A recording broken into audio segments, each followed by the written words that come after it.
Hello dear friends, welcome to my YouTube channel Archu's world. आणि मी तुमच्यासाठी खास घेऊन आलेले आहे बालुशाहीची रेसिपी, जी माझ्या मैत्रिणीची फरमाईशमुळं मी आज व्हिडिओ बनवत आहे आणि तिला खूप आवडते माझ्या हातची. तर ही आहे सोपी सुटसुटीत पद्धतीनं मी बनवत असलेली बालुशाहीची रेसिपी. त्यासाठी मी घेत असते मैदा आणि त्यासाठी मी घेतलेली आहे बेकिंग पावडर, घरी असलेलं दही जे माझ्याकडे अर्धीच वाटी होतं, तुम्ही 1 वाटी घेऊ शकता, आणि 1 वाटी साजूक तूप आणि चवीनुसार मीठ. तर त्यासाठी आधी मी हा मैदा 5 वाटी मैदा चाळून घेत आहे. त्यानंतर या चाळलेल्या पिठामध्ये मी 1 चमचा बेकिंग पावडर घालणार आहे. पोहे खायचा चमचा आहे हा. आणि ही बेकिंग पावडर घातल्यानंतर त्याच्यात मी हे तूप घालत आहे, जे की रूम टेम्परेचर आहे, गरम नाही आहे.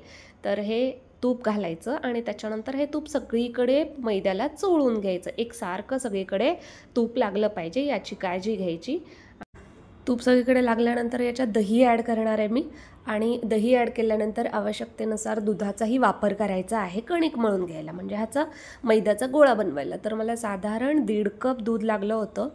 तर हा गोळा बनवण्यासाठी एक इथं लक्षात ठेवण्यासारखी गोष्ट म्हणजे आपल्याला गव्हाच्या म्हणजे चपातीच्या किंवा भाकरीच्या पिठासारखं हे कणिक बनवायचं नाही, तेवढं मळायची गरज नाही किंवा मळायचंच नाही. तर आपल्याला फक्त एक नॉर्मल गोळा बनवून घ्यायचा आहे या सगळ्या मैद्याचा, खूप मळत बसायचं नाही. तर असा गोळा तयार झाला की तो एक 5-10 मिनटासाठी झाकून ठेवायचा.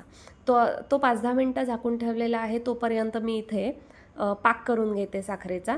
त्यासाठी मी 2 पेला साखर वापरलेली आहे आणि अर्धा ग्लास, त्याला अर्धा ग्लासपेक्षा थोडं कमीच पाणी वापरलेलं आहे, जेणेकरून माझी साखर पूर्ण डुबेल एवढं पाणी वापरलं. आणि मग हा असा साखरेचा पाक एक 10 ते 15 मिनटात तुमचा तयार होतो.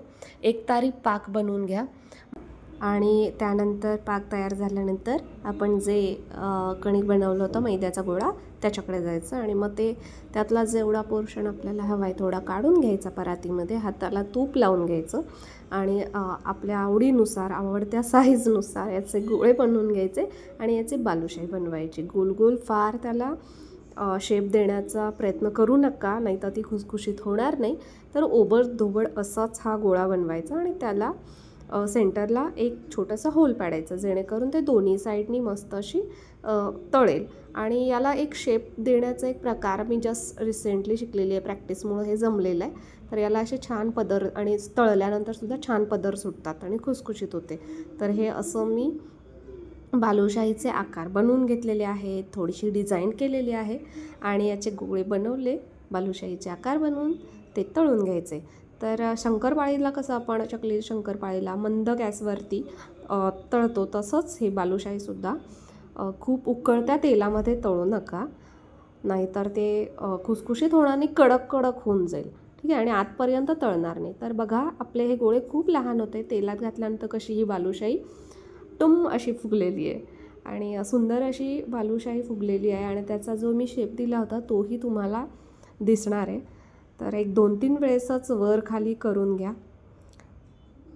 दोन्ही बाजूनी मस्त गोल्डन येल्लो असा रंग येईपर्यंत बालुशाही तळल्यानंतर ती लगेच गरम गरम पाकामध्ये टाका. पाकाचं नॉर्मली टेम्परेचर हे कोमट असं असलेलं चालेल, म्हणजे मग ते आतपर्यंत पाक पटकन मुरून जाईल. आणि दोन्हीचं टेम्परेचर थोडंसं नॉर्मल गरम असल्यानंतर ते मऊ ही बालुशाही होणार नाही, मऊ पडणार. आणि मग अशा पद्धतीनं बालुशाही केल्यानंतर ती खमंग, खुसखुशीत आणि गोड गोड होते. तर ही बालुशाही तुम्हीही करून बघा आणि मला कमेंट करून नक्की सांगा. धन्यवाद.